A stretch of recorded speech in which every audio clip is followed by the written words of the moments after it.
All right, welcome back everyone. Today we are going to talk about how to lose weight by burning more calories than you take in. Just as our normal thing we say at the beginning of these recordings, that the CDC guidelines require that you have a direct interaction with your lifestyle coach. So after this recording, please contact your lifestyle coach to schedule a short call to review this session and go over your action plan. So the objectives of this one, as you know, losing weight can help you prevent or delay type 2 diabetes. And one thing we did at the very beginning is we learned that losing 5 to 7% of your initial body weight is going to have the biggest impact. So today we'll discuss how to lose weight by burning more calories than you take in. We will talk about the link between calories and weight. How to track the calories you take in, how to track the calories you burn, and how to burn more calories than you take in. And then finally, we will make a new action plan. Okay, so we'll start with calories and weight. So what is that link between calories and weight? And we talked about what calories are before. So just as a review, what is a calorie? It is a measure of energy. So when you eat or drink, you take in calories, and then when you are active, you'll burn calories. So you can see here we have this scale, and we usually talk about calories in terms of how do we balance the calories in, calories out. So here we have a visual to show you guys. And the idea with this visual is the bucket is your body, and then the water is your weight. So you can think about the water that's pouring into the bucket is the calories that you are consuming, and then the water that's coming out of the bucket through the holes, those are the calories that you are burning. And so again, thinking back to the scale, and we have this balance act that we're trying to do. If you have weight maintenance, that would mean that you have equal amounts going in and out. So again, with this bucket visual, it would be equal water coming in, equal water coming out. Whereas if you have weight gain, you would have more water going in and less water going out. And so what could that look like? So to have more water going in, either you have the same amount of holes that you see here, but the water that's being poured in is being poured in faster or at a higher volume. So maybe the holes can't get the water out fast enough, so it starts overflowing, right? Whereas if you have weight loss, you'll have more water coming out and less water coming in. And so another way that that could look is maybe, how many holes do we have here? 1, 2, 3, 4, 5, 6, 7. Maybe you have more holes. So you start poking holes in it, you have 10 holes now, so the water can pour out quicker. And so that could represent you adding on, 30 extra minutes of activity. So that's poking more holes in your bucket, right? Whereas if you're decreasing your physical activity, you would take away those holes, right? And not as much water could pour out. So again, it's kind of this balancing act of making sure that depending on what your weight goals are, making sure that the water that's going in or the calories going in and the water coming out or the calories coming out can work together to help you achieve that goal. And this next slide is a different visual for those that maybe need to see it this way. Again, so this is kind of a seesaw idea of you have your weight maintained, so you have equal energy in, equal energy out. So you have an idea of what your calorie needs are, you're eating that or consuming that, but then you also know what you need to burn to have that balanced. Whereas if you want weight loss, again, you need to have more calories out than you do in. So you can see here the calories out the green circle is much bigger than the calories in, and that there's that shift in the balance. And then same with weight gain. We have more energy in, less energy out. So keep those visuals in mind as we move through this lesson. All right, that was good, Angie. And it's kind of a tricky concept, about energy in and energy out. And, we're thinking calories mean energy. So they're kind of used interchangeably. But bottom line is to lose weight, you've got to kind of tip that balance of that scale to get the weight off your body, or in the analogy of the bucket, as Angie showed, like get the water level lower in that bucket.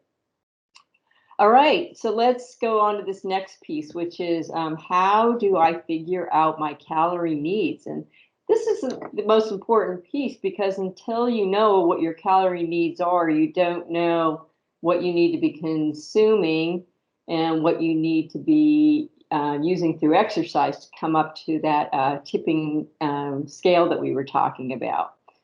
So a couple ways to do this is the MyPlate. And that's kind of the simplest one. As you might recall, this was the plate where you think about half the plate you want as vegetables and fruit, or just vegetables. The other one is you can talk to me if you want a more personalized number. I have a really great equation that helps you figure this out. And it goes into account your age, weight, sex, and how much activity you normally do. And it comes up with basically what you need to maintain your weight based on those things. And then from there, I help you figure out how many calories you need to take in to lose weight. The other way is to use the table, and you can find this one online. Angie's going to put this thing up. We can look at this. So this is a calorie calculator, and you can just do a search on this, and it's very similar. But basically, you put in your age, and you put in your gender, and then you put in your height. And the more accurate you are with your height, because a lot of times we lose inches as we get older. So if we're losing inches, our calorie needs are going to be lower. So you want to make sure you're accurate about that. You put in your current weight, and then you put in your activity level. And on this one, I would put what you currently are doing.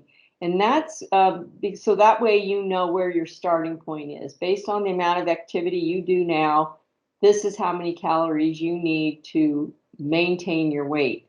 And that's your kind of your set point. And then once you have that, then the next thing you have to say, okay, I have some options to change this to cause weight loss. So let's look at Paul's story next, and we'll go over how that looks.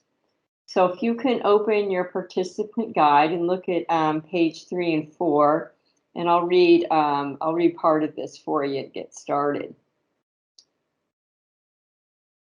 We got Jerry here. Can you see it, Sharon? I can see it, but it's the wrong story. Oh. You are right. Okay. I'll pull up the correct one for you guys. Just checking if everybody was paying attention. I wasn't, clearly. No, I have the one ready for our next class.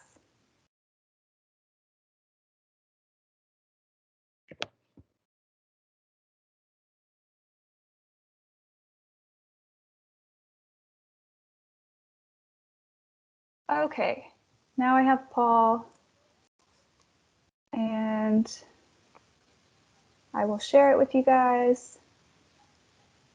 There we go. There he is. Okay, there's Paul. Okay. So Paul is 47 years old and weighs 240 pounds. He is at risk for type 2 diabetes. His doctor urges him to lose 40 pounds at a rate of 1 pound per week. So that's about that 5 to 7% range. Losing 1 to 2 pounds a week is a healthy goal for most adults. So remember that when you were coming up with your weight loss prescription.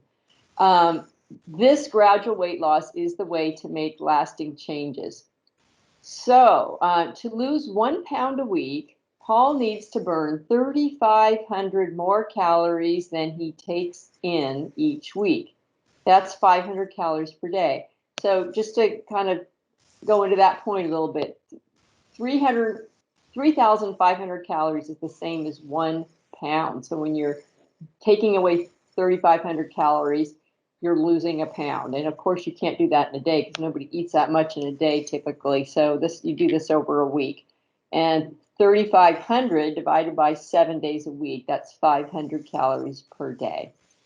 So what are some of the ways that Paul could burn 500 more calories than he takes in each day? Well, there's 3 ways. He could take in 500 fewer calories per day by changing his eating habits.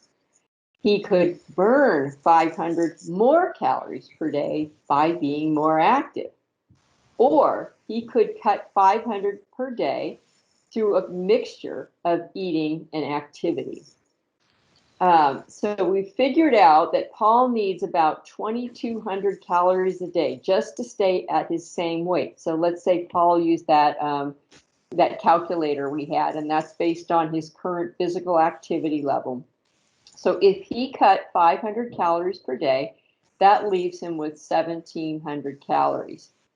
That might not sound like a lot of calories to work with, but keep in mind, Paul can reach that goal through a mixture of eating and activity. So he could either eat 500 calories less, he could move 500 calories more, or he could eat maybe 200 calories less and do 300 calories worth of exercise a day. Doesn't matter how he cuts it, but creating that 500 calorie deficit per day is what's going to cause that 1 pound per week weight loss. Let's see. So what are your daily calorie needs? Your daily calorie needs are the number of calories you need to maintain your weight. And like I was saying, in that calculator, you can go online and find those. You can talk to me. I can help you figure it out. And this number is based on your age, sex, height, build, and weight. It doesn't take your activity level into account. Okay. So now let's see, Paul's story. We're going to see what he's doing here. He's first, he eats a 400 calorie breakfast. Then he's taken a brisk walk to burn 90 calories. And then later he has a 200 calorie mid-morning snack, and he has a 500 calorie lunch. Later he has a 100 calorie afternoon snack, and then he mows the lawn and burns 100 calories. He has a 600 calorie dinner. And then after a long brisk walk and burns another 120 calories. And later he has a 200 calorie bedtime snack. So he basically took 2,000 calories in. But what I like about the way Paul did it, he didn't say, okay, I got to have this big chunk of time and carve out 300 calories worth of exercise. He broke it up, and that's totally fine. You don't have to do it all at once.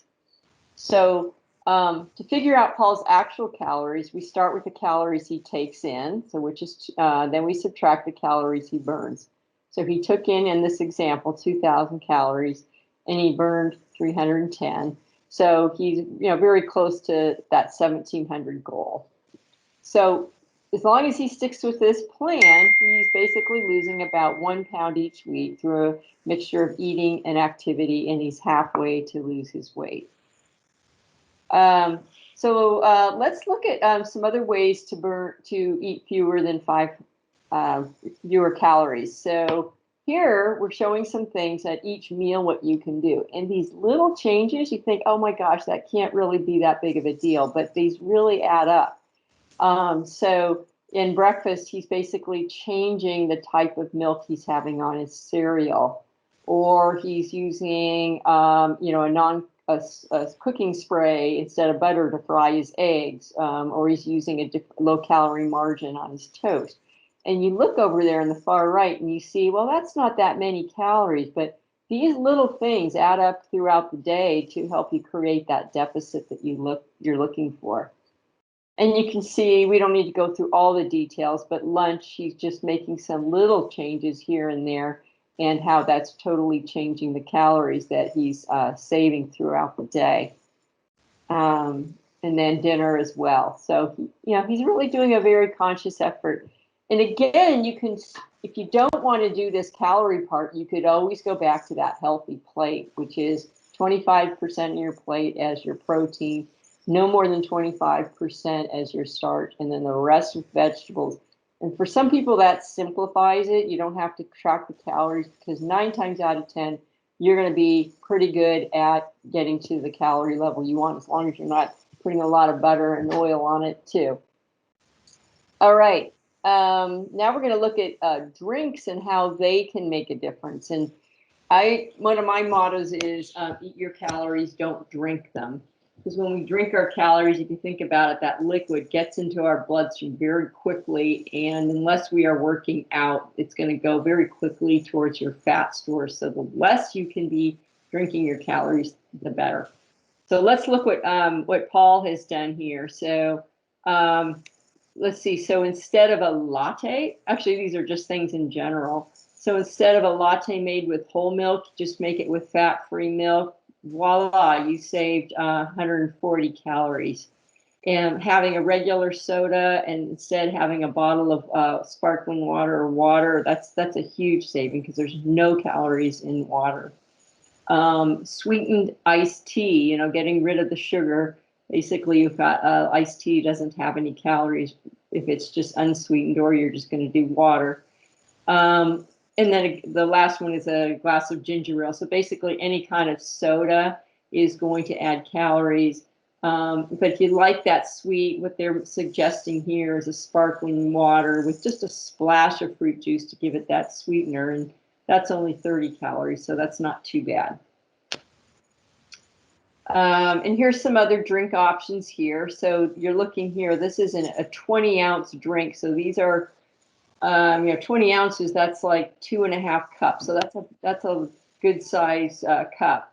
But one thing that I find is really interesting is a lot of people don't realize it, but if you look at juice, like fruit punch, apple juice, orange juice, a lot of people think it's really good for me because it's juice. But actually, when you're having fruit in that liquid form, to your body, it's sugar. And as you can see, the amount of calories in that much apple juice is actually higher than you're getting in a soda, so the apple juice is 300.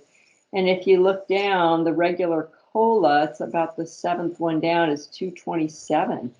So again, if you look at all these ideas here of drinks, and there are a lot of calories, and you get down to the very bottom, and you see if you're basically having the unsweetened iced tea or the sparkling water or just plain water, those are substantial savings. So if you are a consumer of regular kinds of drinks, just changing that probably is going to make a big difference in your weight loss goals.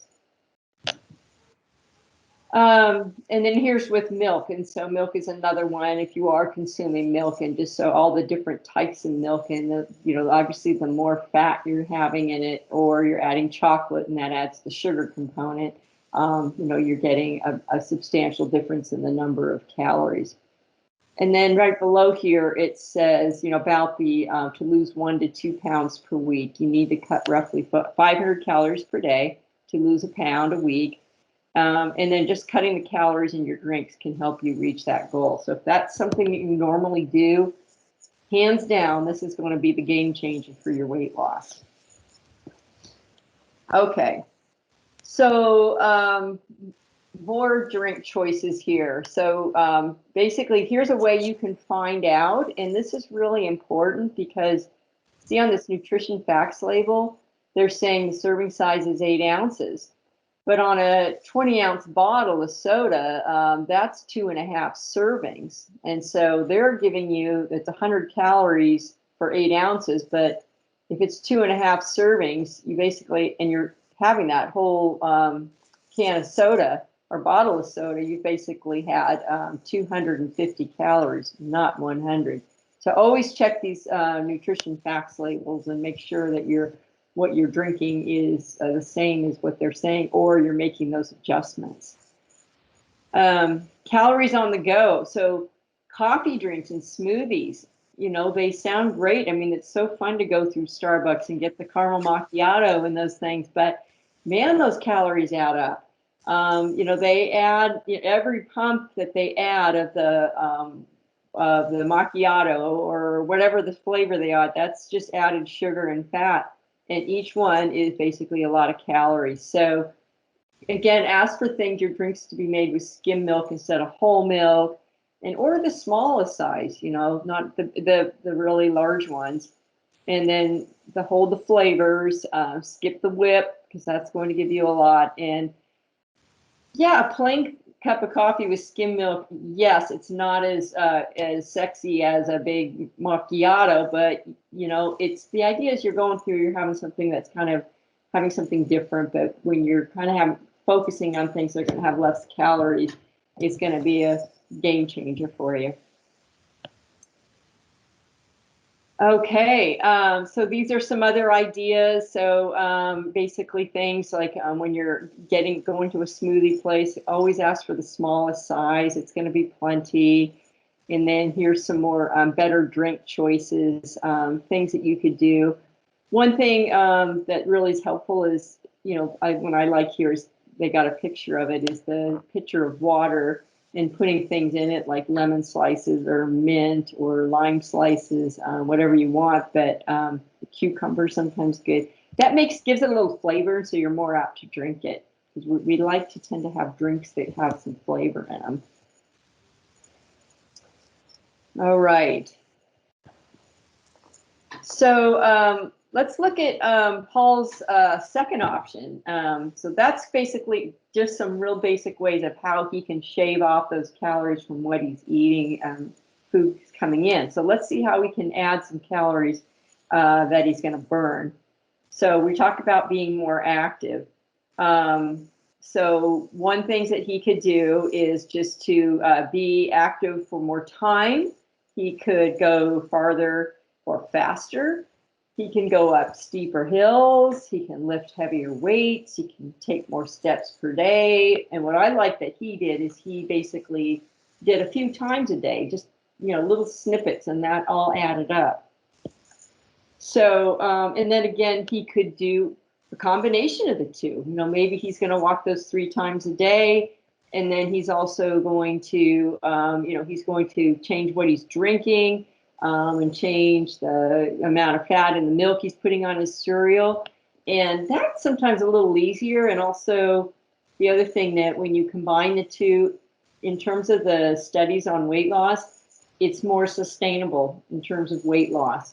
People who tend to do a combination of cutting back on the calories while increasing their calories out tend to do better with weight loss and keeping it off. All right, Angie, you're up. Okay. So I'm going to bring us back to our PowerPoint. We've talked about the link between calories and weight, and now we'll talk about tracking those calories.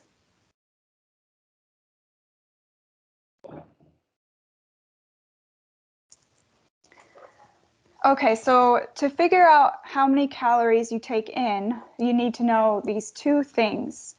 So 1, what you eat and drink, and then 2, how much you eat and drink. So again, we saw in Paul's story that we saw what his breakfast was, and he was using a measuring cup to measure each item. So he had oatmeal made with 1 cup of oats, 2 cups of water, a sprinkle of cinnamon, 1 cup of coffee, and I'll put this on the screen too, just to have that visual.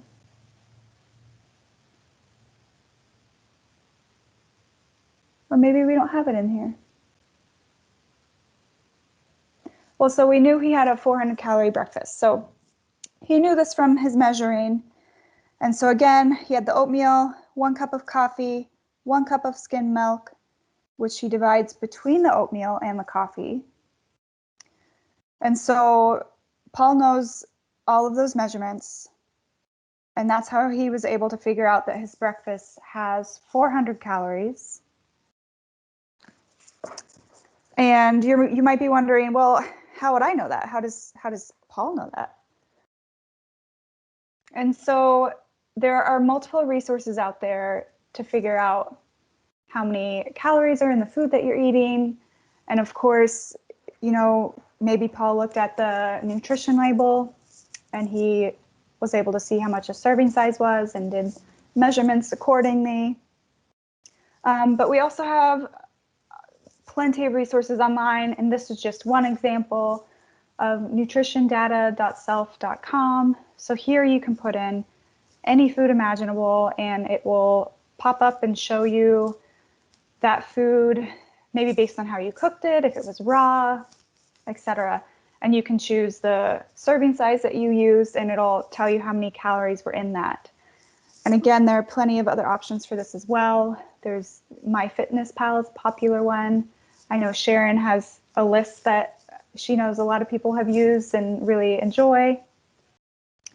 And so those are some really great tools for helping you figure out how many calories are in a food. And once you do this enough, you'll start to kind of have an idea and an understanding moving forward of how many calories are in the food that you're eating.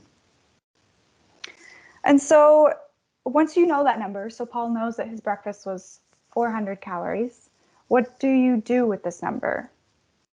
And so you would record it, right? So Paul started recording the number of calories in his breakfast and all of his meals, so he was able to figure out how he had to balance that scale, right? So he knew how many calories he would have to burn to reach his calorie deficit goal.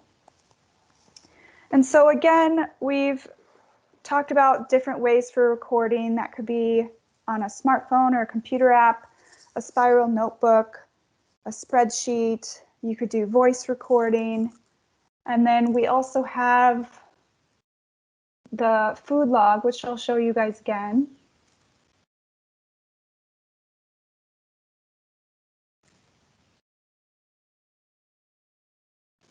So again, here's the food log that we hand out with this program. So you can list the time that you ate, list out all of the details of the food you had, and again, keep in mind those measuring tools.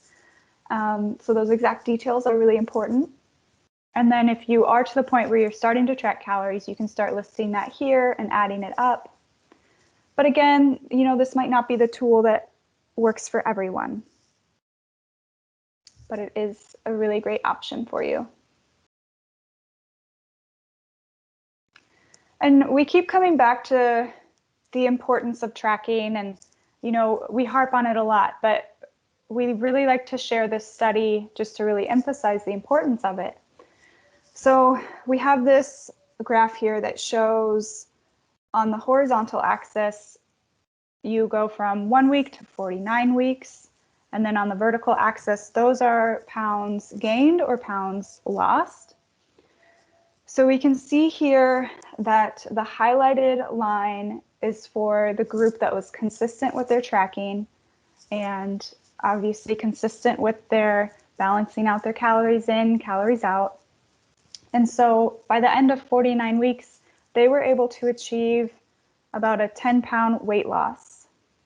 Whereas we can see some of these other groups, there was a group that rarely tracked. At the end of 9 weeks, they gained some weight there for a period of time. And then at the end of 49 weeks, they only lost 2 pounds. And then for the group that was inconsistent with tracking, they actually ended up gaining weight. And by the end of 49 weeks, they were a little over 2 pounds heavier. And then for the null group, or the group that, maybe wasn't even tracking at all, they again kind of gained a little bit of weight, but at the end of 49 weeks, they were able to lose a little more than 4 pounds. But overall, the significant piece here is that the group that was consistent was able to lose a larger amount of weight, and they maintained a steady decrease in their weight rather than the fluctuation or, kind of the roller coaster of the weight loss journey. So again, we really like to bring this up and show this just to remind you of how important tracking really is to help you stay motivated. It helps you see your progress. And it just, yeah, is a really, really great tool that we encourage all of you guys to do. If you haven't started yet, it's not too late. So keep that in mind moving forward. Right on. Yeah, and just one thing to add, what Angie was showing in that graph is, we all know it's like there's a huge resistance to this, but the reason why it's important is why, it's just being consistent. But what's going on there is you're being accountable. You're being accountable for everything that you're eating, and it makes you kind of check up and think twice, like, well, if I eat this, I got to record it. And it's like there's no hiding about things that you eat, and sometimes we need that to really kind of have that total honesty with what we are consuming and our health goals, and sometimes you need something like this, and not only sometimes, but it's definitely showing that this consistent tracking or just being accountable for what your lifestyle choices really can have a huge impact on reaching your goals. So let's segue into how to track the calories that you burn. So to do that, you need to know 4 things. The first is how much that you weigh. Is there like a little thing that goes there, Angie, that says things? There we go. You also need to know what activity you're doing. So what is your activity? You need to know how long you were doing it, how many minutes, and your pace. So let's look at Paul's example. If you recall, Paul, he was taking a walk after his breakfast, and he wanted to know, how many calories he burned for that. So remember, Paul weighs 240 pounds because he weighs himself. And he knows that this walk is 30 minutes long because he times it. And he also knows that his pace is moderate because he uses the talk test. And I don't know if y'all remember the talk test, but that's where you should be able to talk. You can't talk and you're breathless, you're working too hard, but you should not be able to sing. So if you're singing, you're not working hard enough. So you want to be in that sweet spot between singing and talking. So Paul recognizes that he can talk but can't sing, so he is in that moderate intensity. Okay, so now he knows these things. So how could Paul find out how many calories he burns during his walk? All right, so again, there's some online tools which are really cool that can really help us with this. And this is one called exrx.net. And this one, you basically can put in your weight, and you can put in the number of minutes you worked out. And then where it says activity, there's a drop-down menu, and it's got a laundry list of activities. And so you can pick something that is closest to what you just did. And then then you hit that calculate button, and it'll give you the number of calories that you burned. So that's pretty cool. Yeah, there's also some apps on phones. I know like MyFitnessPal has something like that. And then there's also, things that count your steps, and depending on your steps, you can use some of that data to interpret what your calories are. But if you want specifically the calories you're burning, something like this is probably the best way to go. One thing I would just say as a tip is figure out what the things that you really love doing. So let's say it's an aerobic class that's 45 minutes, and 30 of those 45 minutes are within that moderate zone. So, once you have that information, then every time you do that aerobic class and you go through this calculator, you know how many calories you're burning. You don't have to do it every day. So that's a really helpful thing to know as well. So Paul figures out that his walk burns about 90 calories. So he can log that in his fitness log, or he can log it in the food log, like Angie was showing it, because at the bottom it had a place for exercise as well. So he could do one of those 2 things. So if you see on the bottom right there, it's got kind of physical activity, and minutes and the goals. And then you can, just as asking for minutes here, but you can put in the calories there. And that way, let's say through what he was eating for the day, we found out that he was eating 1,700 calories, and then his physical activity, he realized he was total for the day, he burned 200 calories. So bingo, he just did 300 calorie deficit and lost that. As long as he kept with that every day, he'd lose a pound a week.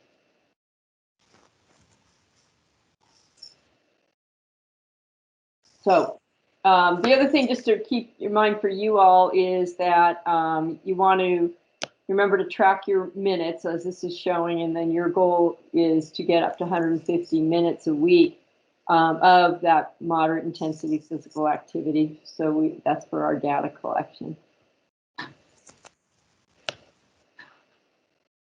All right, so how to burn more calories than you take in. So once you know how many calories you take in and how many calories you burn in a given day, you can figure out your actual calories for that day. And so again, we're going to go back to Paul's story.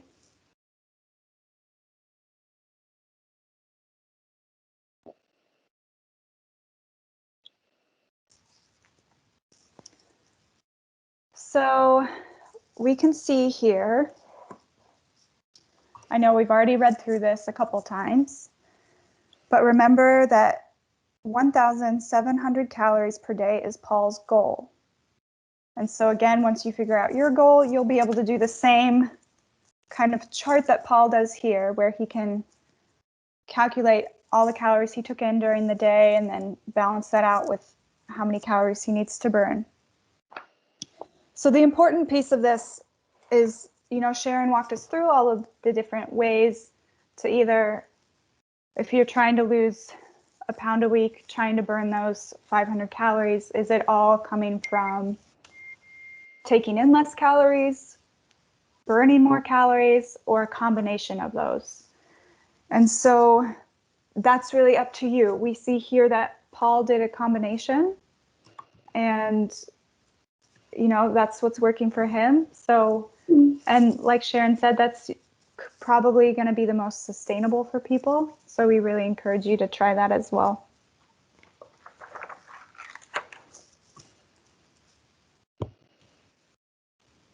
Sharon, I'll bring us back to the PowerPoint for you. Okay. So tracking calories can help you burn more calories than you take in. Hands down. That is so true. So please, we want you to look at your food log and fitness log, or however way you want to track it. But be sure to do that and use these logs to track the calories you take in and the calories you burn. So the other thing is just to think about, a lot of times people think, well, I'm just going to eat less, so I'm just going to choose a lower calorie option. But sometimes, like here, you see we've got a difference of a big salad that's got all kinds of fiber and things that's going to keep you full longer, or a thing of French fries, which is going to have not as much nutrition, actually not much at all. And even though that salad is another 100 calories, the thing is that's going to hold you over longer, and so you're not going to be eating sooner coming up. So always kind of think about what those calories are. It's not just about the lowering calories, it's about what those calories are. So always choose the right one there.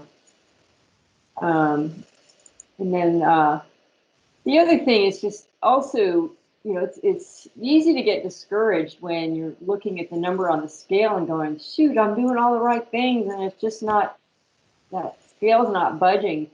And this happens a lot, and just there's so many reasons behind that, and the biggest one is, body composition is, especially if we're being more physically active, as we've seen in previous lessons, that muscle weighs a lot more than fat, and so as you're gaining muscle and losing fat, you might not see that number on the scale, but you might feel it in the way your clothes feel. Another thing is just with weight loss in general, it's usually not linear. It usually kind of goes in a step fashion, where it kind of drops and then it plateaus for a while and then it drops. And in that plateau is where a lot of times people say, oh, screw it, this isn't working, but it is working, and then it will drop again. Other things to pay attention to as you are making these changes in your lifestyle, whether it's with your physical activity or the number of calories you're taking in or the source of those calories, is you're going to notice there's going to be a change in your energy levels. You're going to feel a lot better. You're going to sleep better. You're going to have a much better mood. You're going to be able to handle anxiety, stress, and depression. Kind of just don't happen as much because physical activity takes the place a lot of that. You will feel less muscle and joint pain or aching or inflammation. You also notice your heart will be getting stronger and your lungs will be getting stronger. So these are really important things to remember because we get so focused on that number on the scale, but there's so many other things that that quality of life things that we want to pay attention to and how those have changed that really kind of fuel our motivation. Yeah, thanks for talking us through those, Sharon. We really like to emphasize some of these other things to be paying attention to in your body, just to increase awareness of our bodies, and again, not focus 100% on just the numbers of weight loss, because there's much more to it than that. And so with that, we encourage you to make an action plan. And of course, we'd love for you to do one that is related to our lesson today. So maybe you figure out your calorie numbers and you kind of figure out, okay, what does your balance act have to be? And maybe plan accordingly. Maybe your goal is to, take in those 500 calories less or burn 500 calories more. So make your action plan around that and figure out what is realistic, doable, what can be specific, what can be more flexible. And yeah, tailor it to you and adapt as you need to, but come prepared to discuss your action plan with your lifestyle coach when you review this session. And otherwise, that brings us to the end of this lesson. So we've discussed how to lose weight by burning more calories than you take in.